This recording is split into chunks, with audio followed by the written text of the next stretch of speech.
Hello, puppies and kittens. I'm talking with one of my patrons today. This is Joseph Thompson, who is a former Mormon, affectionately known as Forman, and he wants to talk to us about the Book of Mormon.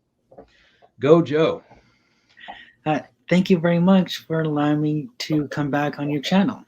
And if you can hear a crunching sound, that's somebody decided that it was necessary to eat a bone right as the podcast begins. So we're just going to put up with that. Yeah. So my family was Mormon, at least some of them.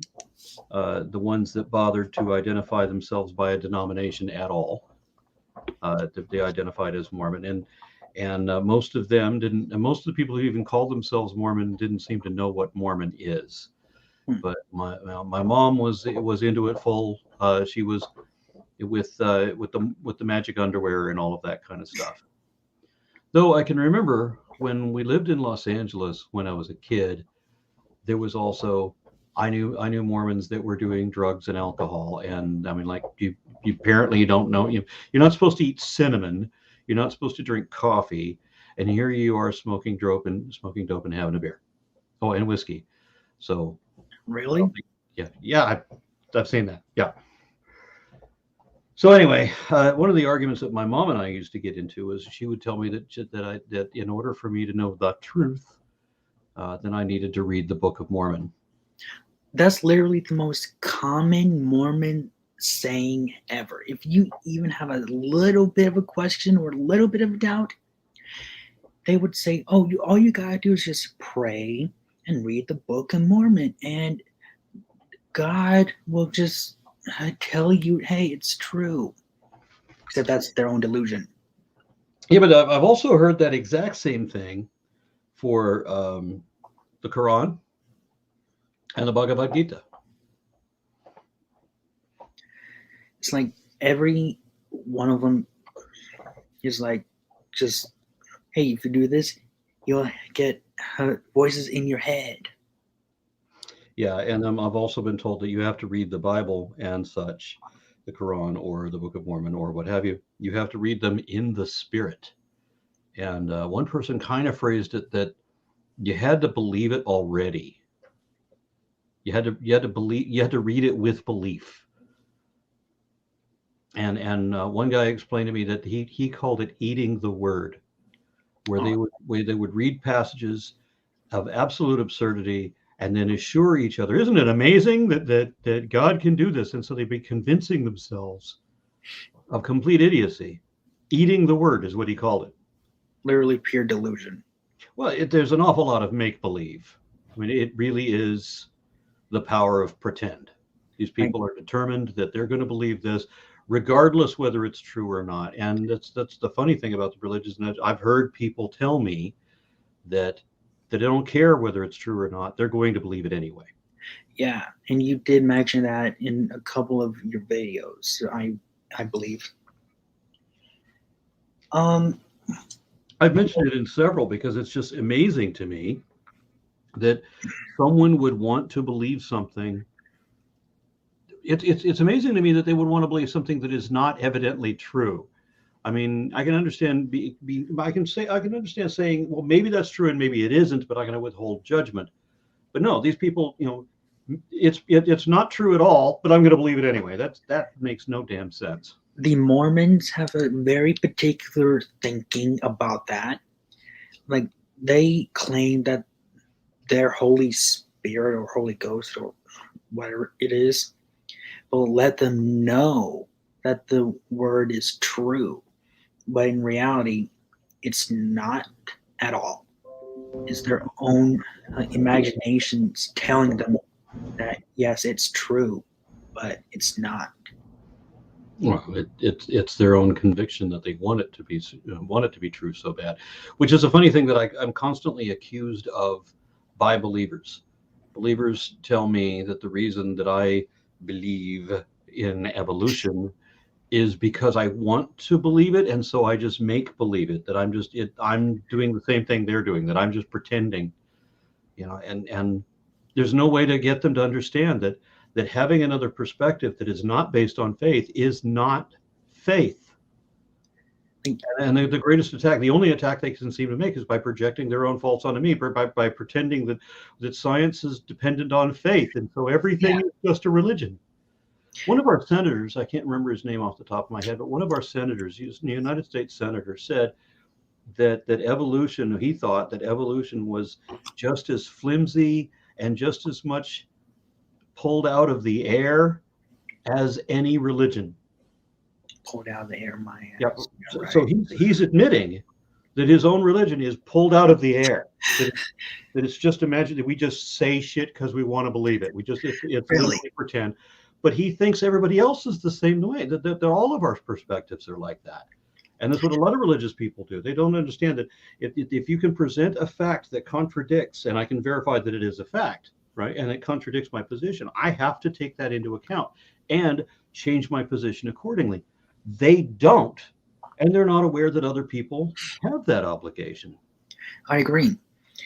Like, the Mormons, they tend to think of a certain way. Like, let's just say if I were still a true believing Mormon, which thank goodness I'm not. So let's just say if I wanted to go preach the word, and if I wanted to convert someone to the church, and the person who I would want to join asked me a whole bunch of questions, like, for example, why does every Christian religion has their own different version of their God, including yours? I wouldn't know how to answer that. So, You said that you were a believing Mormon. yes, used to. Yeah. Technically for a year, till I started questioning, till I was 13, just questioning. You became a Mormon at 12? Yeah. Okay. So tell me how you believed then. Oh, I believe, like, when is the Holy Ghost gonna be born? That kind of believing. And until I, like a year later, until I started thinking, wait a minute, why doesn't this make sense? No, this says that and this says that. Having fun, are you?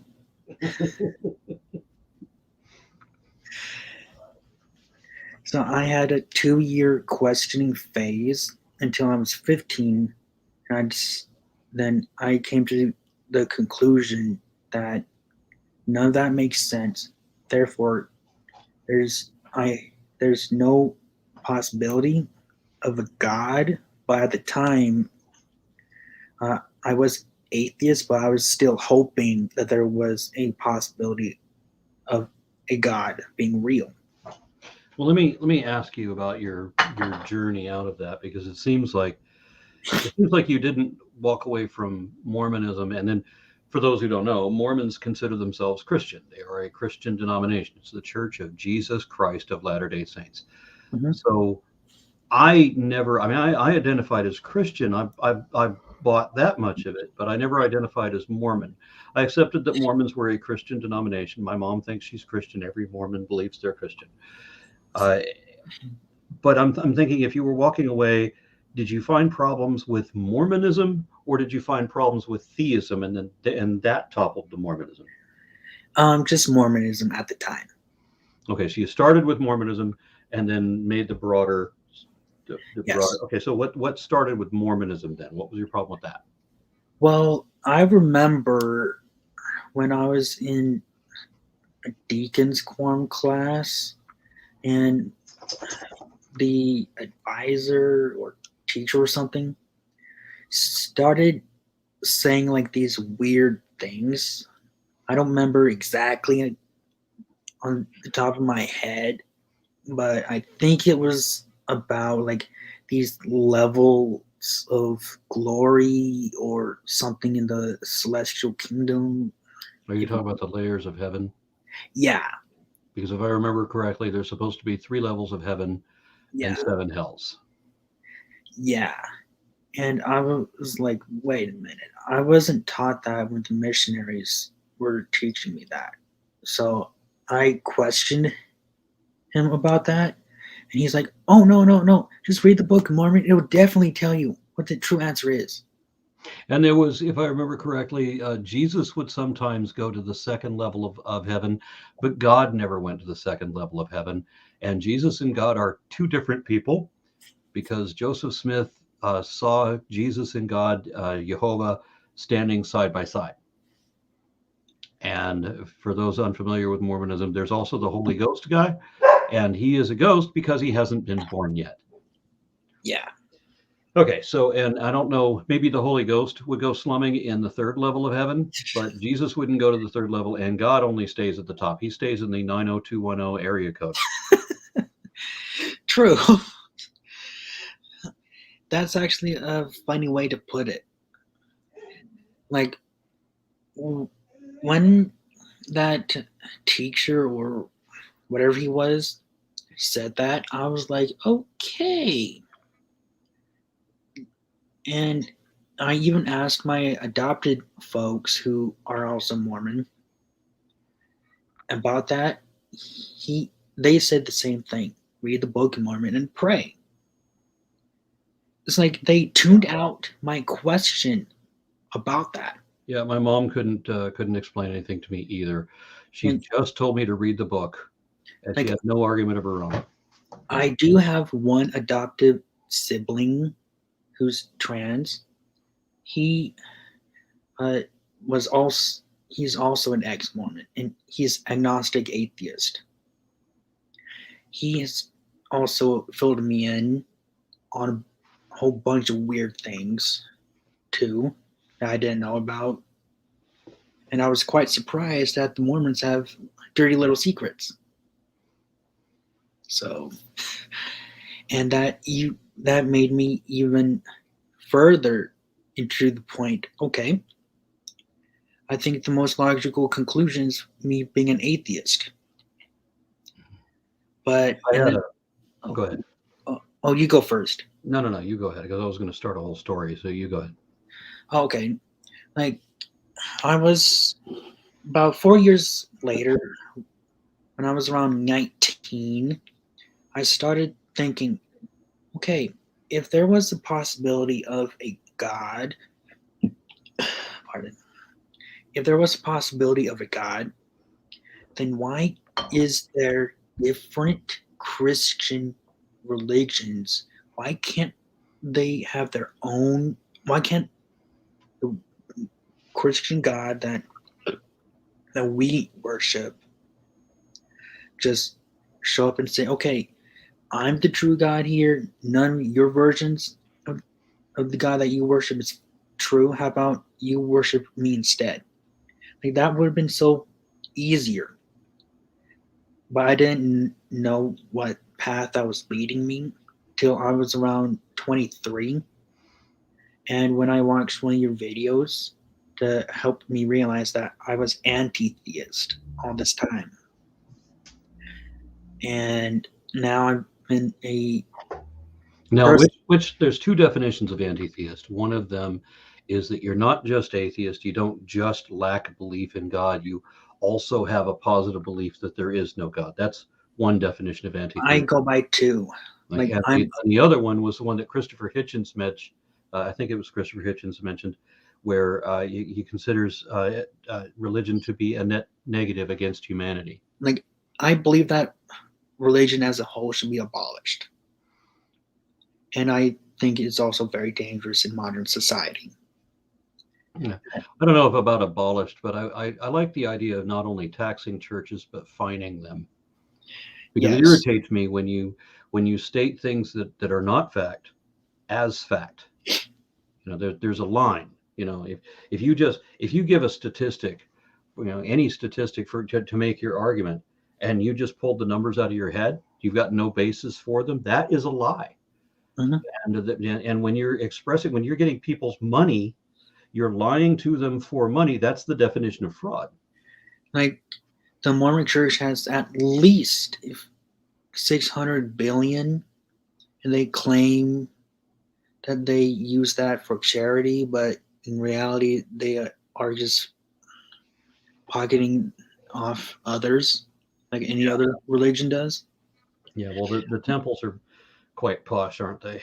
Yeah, like a couple of years was 3 years ago. I was visiting a cousin of mine in Arizona, and she actually has her own nickname for the temples, Mormon clubhouses.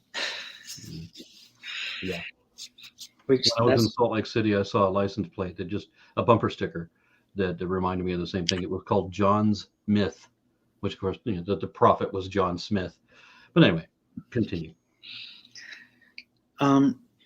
So yeah, like I do fall under those two categories of anti-theist, and I'm proud to be one too. So, how did you? What was the argument that got you out of Mormonism? First off, Basically, how religion as a whole is a net positive. net negative. Like people claim it was a net positive, it was, and Yeah. other people claim it was a net negative. So I had to look on both sides of the aisle. Like people claim on the left side that religion has helped them. It may have, like, but when I was also watching some of your talks in the past, um, that I also wanted to think of my own current self and also think, you know,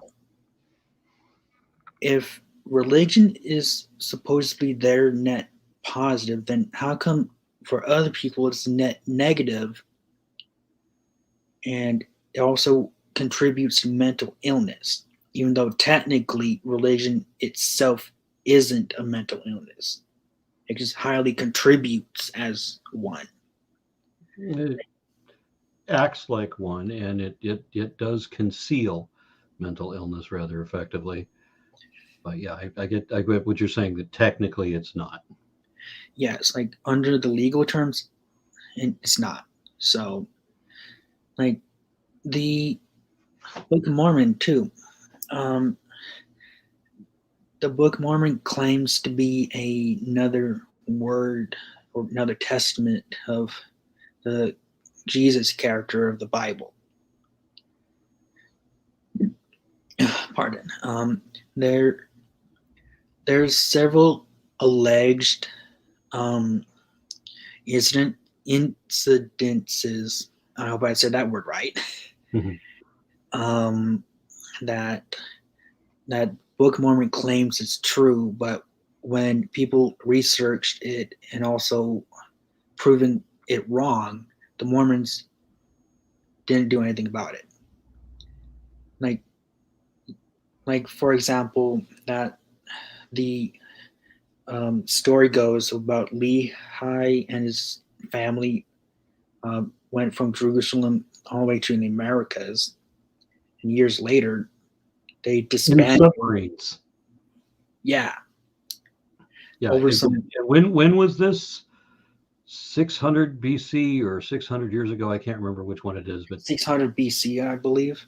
okay, yeah, in submarines, and they Yeah, were submarines that were powered by seer stones, and seer stones in the 1800 in the early 1800s, when Joseph Smith got all this started, seer stones was a common scam that people used. As a matter of fact, Joseph Smith had previously been arrested for doing the confidence game of using seer stones, and then he based a religion on seer stones. But get a Mormon to admit that. oh, no Mormon can admit it.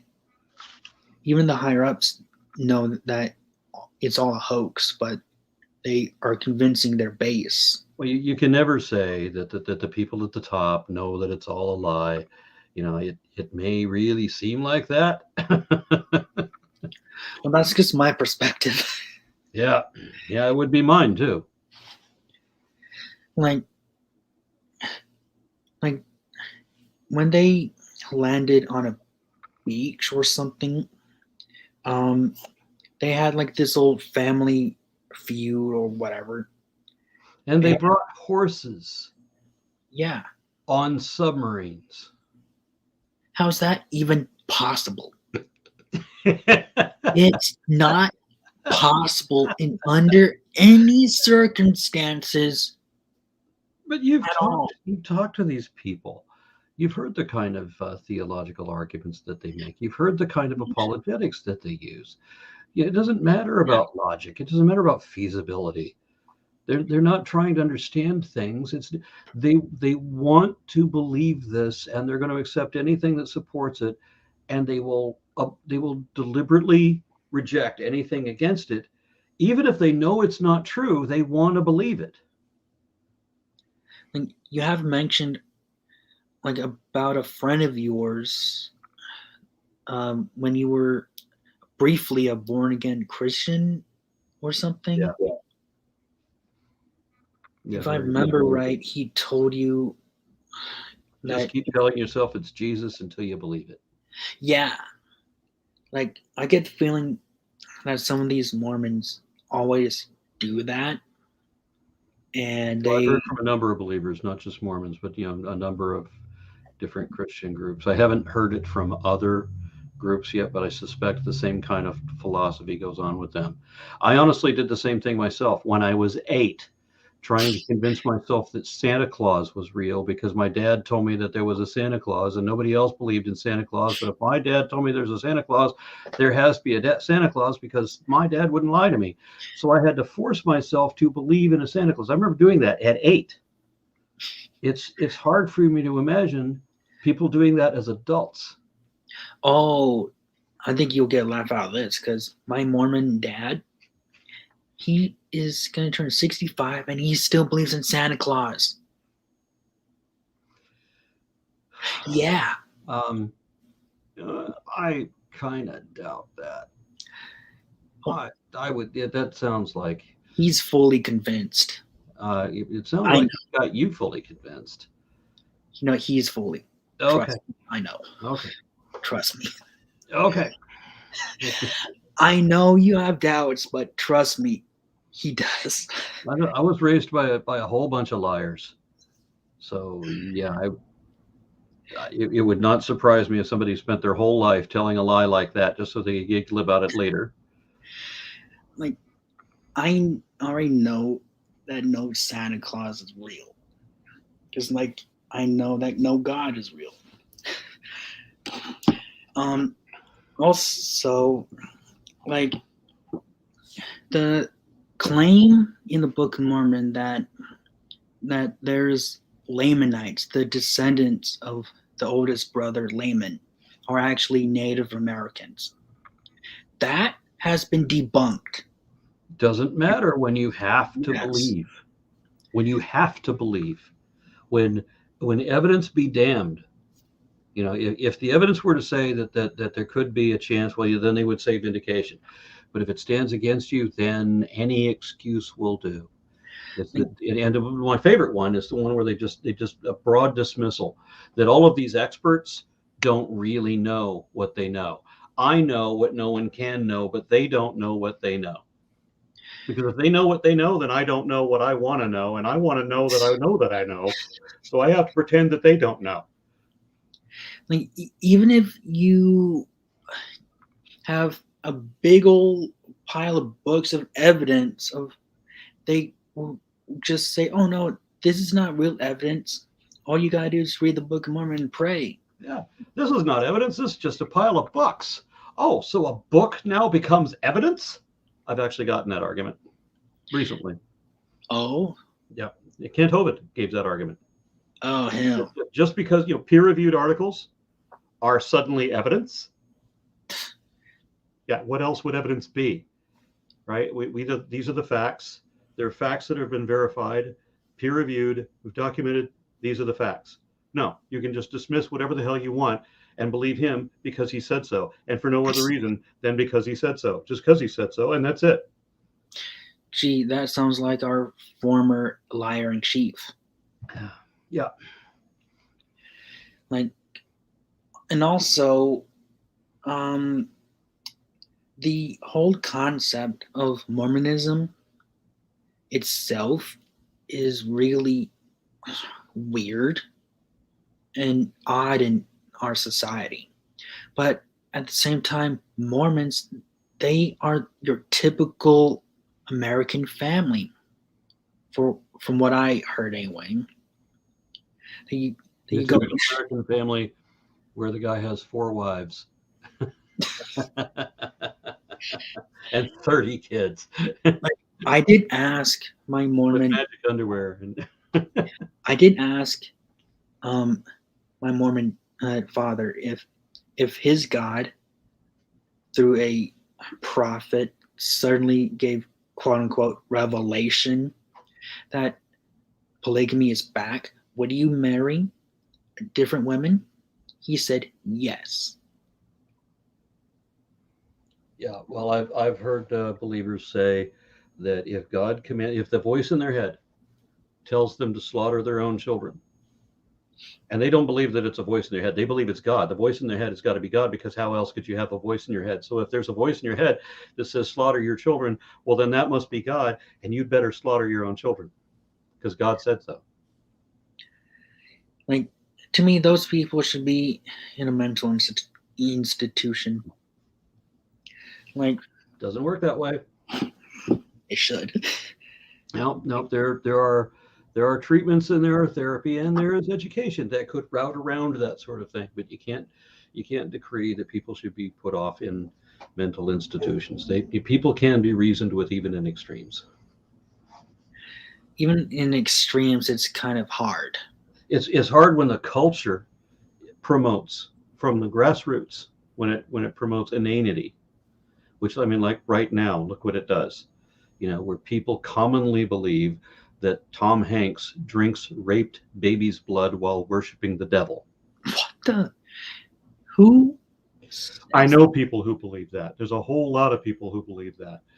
There's like a third of the country right now that is bought into all kinds of conspiracy theories. They don't believe that the moon landing ever happened, or they think that the earth is flat, or they believe on all the QAnon conspiracies. I know somebody who was a patron of mine once upon a time, and who now believes that everything is imaginary and that extraterrestrial reptiles and human guides have taken over the Illuminati. Not kidding. I know people who believe that. Wow. I did not know that. Yeah. Trust me, I'm not going to be like that. Well, what's to stop you? It's all about how you think, right? Like, I'm pretty much dead set of my beliefs right now. That's the wrong way. That's Um, what got them into their situation. They're dead set in their beliefs. oh, really? Yeah, that's what does them all in. You don't want to be dead set in your beliefs. You want to be open to be wrong. You want to go to completely the other direction. All right, but just show me how I'm wrong, and just look at the trees. I'm sorry, that is not an argument to justify God. This is it. If this is consistent with evolution, doesn't imply your designer at all. Your designer is not even possible. Show me how your designer is possible. We can't get to square one. Why are you on square 59? That it's not only that not only is God possible, but it's this God, and not only is it this God, but it's this religion of this God and this specific subset. So you down to your cult and your church. True. Like on the atheist social network, I'm quite active on there. Yeah. I I often ought to start doing that more, since there doesn't seem to be an option for Facebook otherwise. true.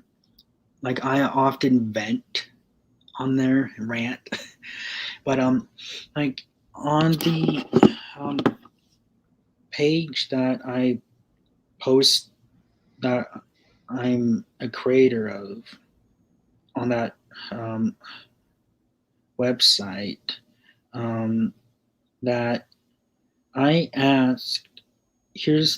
I posted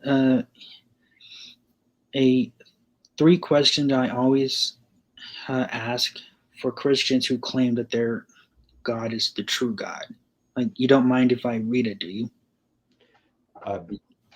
Okay. All right. Uh, Here's the post. Here's the three questions I always ask Christians who claim that their God is the true God. One, why does everyone have their own personal version of their God? Two, why is there tons of other Christian religions that has a different version of their God? And three, if the Christian God was real, why isn't he the one God instead of different versions of the God that they worship? Right? Those are my personal. One of my earliest theological arguments, back around Y2K, or back in the 90s, really, I remember proposing to somebody, what if there was this hypothetical device that could detect God and could not only detect God, where human senses cannot, but this device could. This device can not only detect God, but it can confirm which beliefs are true or false about God. So it can identify which specific subset, which denomination of which religion and all that, if there are any, this device can identify and let everybody else know that they're wrong, that this group is right. And there was stark opposition. You can't ever be allowed to know a true or false about God, because it has to be personal. Everybody's personal God. And you can't tell anybody they're wrong about God. Everybody's right about God, even when they contradict other people, because it's their personal God. So you have a personal relationship with Jesus. You have a personal relationship with Krishna. You have a personal relationship with Allah or whoever else. It's your personal version of God. And so when Jesus says to one person that he's okay with homosexuality and he tells the other person to kill the gays, isn't that the same guy talking to two different people? That can't be right, what he's saying to those two people? But they have to be allowed to believe that, because everybody's personal God completely agrees with whatever they hate. Like, it's to me, like, it's very element confusing, and to this day, I'll admit it right here, I'm still confused about all that. So, like, I'll admit that when I was a Mormon, a true believing one, that why is there different versions of the Christian God? Shouldn't our God be the true one? That's exactly why I never identified as Mormon. I Yeah, was baptized in the Mormon church, but people would ask me what my religion is, and I always saw that as a warning sign when I was a little kid. If somebody wants to know what your religion is, there's going to be a problem. If your religion matters to somebody, that's a problem. I agree. Uh, and I would say that, well, my family is Mormon, and the way I would say it, you could always tell that there's going to be a but there, but they never let me get there. They just assume that I'm Mormon, and then start telling me all these crazy things that Mormons believe. And it would be, Mormons believe crazy things, Yeah, but these people would be telling me crazy things that were not the same crazy things. And so I'd say, hey, you want to come inside and tell my mom that she believes these things? But of course they wouldn't, because they know, they're going to walk in and my mother's going to tell them, no, that's not what we believe. We believe this other thing. Now, the other thing is going to be crazy, but it's not going to be the crazy thing that they brought. And so they would have to admit that they were wrong. And faith doesn't allow you to ever admit when you're wrong. Not on theological arguments. or any logical arguments either. I'm not going to go that far. Uh, Most logical arguments, maybe, but I mean, there are some logical arguments that a theologian will still concede. But if they're a religious apologist, then they're only going to concede what is not a key point to their position. True. Like, I guess everyone is different on their own point of views about their own versions of everything. Yeah, the reason I didn't identify as Mormon is because how do I know that I believe everything required to be a Mormon? I would have to know all of the required beliefs of Mormonism, right? And then on top of that, not only would I have to know everything that a Mormon has to believe, I would also have to know what all these other religions believe and how they're all different from each other in order to identify. I can't say that I'm Mormon just because my parents are Mormon. That doesn't make any logical sense. How do I know that my opinion doesn't better match a Hindu or a Muslim, right? I need to know what they believe. And so since I don't know what they believe, then I'm not in a position where I can make a decision. I can't say that I'm a Mormon. But I know people here in Texas who believe that they were born into the Republican Party, that they have to vote Republican because it's their birthright. Really? Yeah. Oh, that's news to me. It was at a political rally where this guy was trying to tell, he's a Republican himself, and he was saying that the Republican Party was doing so much against education that if you were a Republican teacher, if you were a Republican defender of education, you're going to have to consider voting for the other party. And that brought up this other argument. He says, I know we're all born into our party, and we owe our party a loyalty, but these representatives are pushing these bills that are anti-education, and we need to vote for the other party to stop this from happening.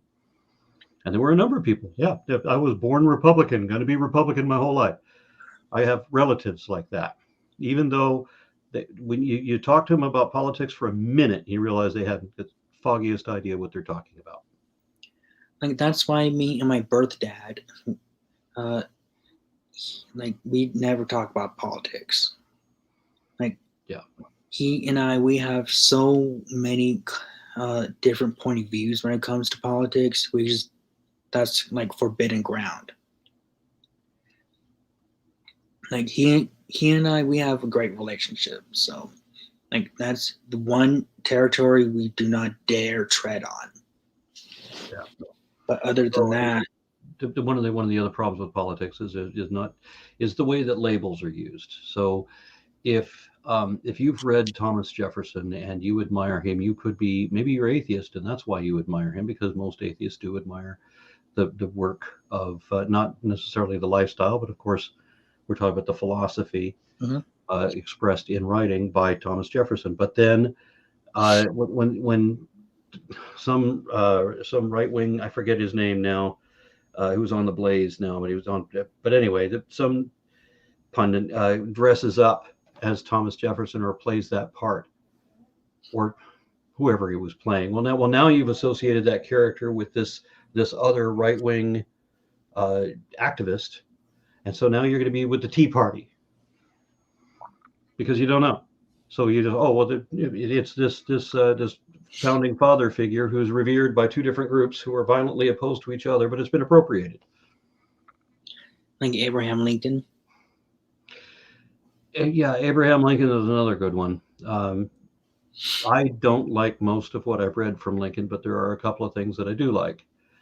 And one is he was probably the closest thing we've ever had to an atheist president. Well, that's news to me. Is it? Yeah, like, yeah, his wife, the clergyman. It was much like with George Washington too. I mean, there was never a conclusive thing. Washington never stated that he had no religion. He kept quiet about that sort of thing. But Washington's wife and the leader of her church, they made statements about Washington that he was not a member of their congregation, that he never once took communion, and he very well may have been an atheist, but we don't know. But with Abraham Lincoln, we have statements from his wife, from his friends, and even from himself that he was not a believer. Lincoln specifically said that he was not a Christian, that he had no respect for the Christian faith. Maybe he considered himself as a deist. Never said so. He simply was not a believer. Wow. And my favorite quote from him is almost the staple of my philosophy, where he said that he believes it is an established maxim in morals that if you state something to be true when you don't actually know that it is true, then you have committed a falsehood. And the accidental accuracy of your claim does not excuse you from that. And that's a long and poetic way of saying, if you can't show it, you don't know it. That is very true. Wow. So I always argue the biggest issue that I have with religion is people pretending to know what they don't know. And others have defined that that's what faith is. I know a philosophy professor who went on a lecture tour saying that faith is pretending to know things you don't know. Like, I remember asking my adopted Mormon dad if he were presented any evidence of the Book of Mormon being false, and he flat out say, no, even if you did provide evidence, I'm still going to have faith that is true. Yep. Same thing with Ken Ham. Like, You can never admit when you're wrong. even Well, I've said that faith also means that you never admit when you're wrong. I think I said that tonight, in fact. Like, even if you were shown evidence in front of your face, like, you'll just deny it flat out. Like, I'll just never understand people like that.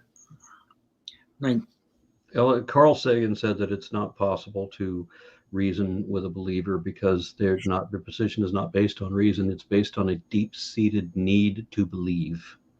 There's an emotional attachment to belief.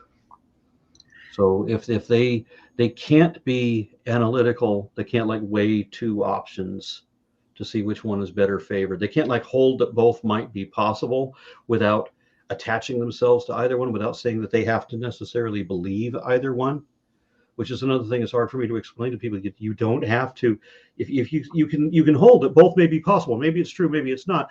That doesn't mean that you necessarily believe either of them. But the people that we're talking about very often, in my experience, cannot think hypothetically. They can't say, well, if that's true, then, because they know that the belief system will collapse under even that little bit of analysis. Like, every time I ask him, just hypothetically, if your God isn't real, like, and you were proven, like, if hypothetically God was proven not to be real, this is all hypothetical. And if I showed the evidence to him, he would just flat out deny it. Like, I can't prove that no God is real. Yeah. Like, I just think it's impossible for one to exist except in their own minds. Like, yeah, well, I can say more accurately, and I don't have to argue this one as much, that there is no possibility. Because if you say it's impossible, then you have to prove it's impossible. But if you say there's no possibility, then the burden of proof is back on them. All they got to do is present the possibility.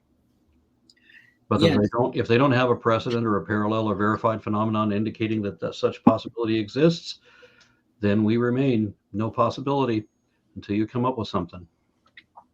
Like, I was in a mini debate on an atheist group on Facebook, and when I asked, please present a possibility of your God, he just said, read the Bible. And I did. But that's the atheist. I did reply, you do realize that that is literally the most common Christian saying that has ever been spoken. It's also the most common answer that atheists give when they were raised Christian for why they are no longer Christian. They read the Bible. Like, I just finished reading and none of it. Ugh. Yeah. It's all bogus. It gets worse when you read it more times. You'd be surprised what you miss. Every time I go back and read something else out of the Bible, I mean, I've read it before, but I go back and read it again. I'm always finding new stuff I didn't notice before. I mean, it just keeps getting worse. I agree. Like, the Bible and the Book of Mormon are literally the two most weirdest books that's ever been written. You haven't read the Quran. Quran is detestable. If you give me a little credit, I did look up some verses online, and I was like, yeah, should I read it or no? The Quran is the only book I've ever read that was so bad that it actually made the Bible look good by comparison. That I agree with. Like, it's beyond me. Like, I don't think I would even have the fortitude to read the Quran. Yeah. I don't know how you do it. Yeah, I'm going to doing another hangout on the 7th for that. I'm not maybe 2/3 of the way done with that thing. There's still so much more to go. The book is just awful. And I hear the same thing from Muslims that you hear from Christians. And they say, read the Quran and you'll change your mind. And dude, why don't you read the Quran with me? And we can both do the atheist walk together. But anyway, I think we should close it up. All right. All right. I want to thank you for hanging out with me, sharing your experience. And, No problem. Yeah, much appreciated. I got a project I've got to dive back into because I got deadlines and I am behind. So, It's all right. Thank you very much, Joseph. No problem.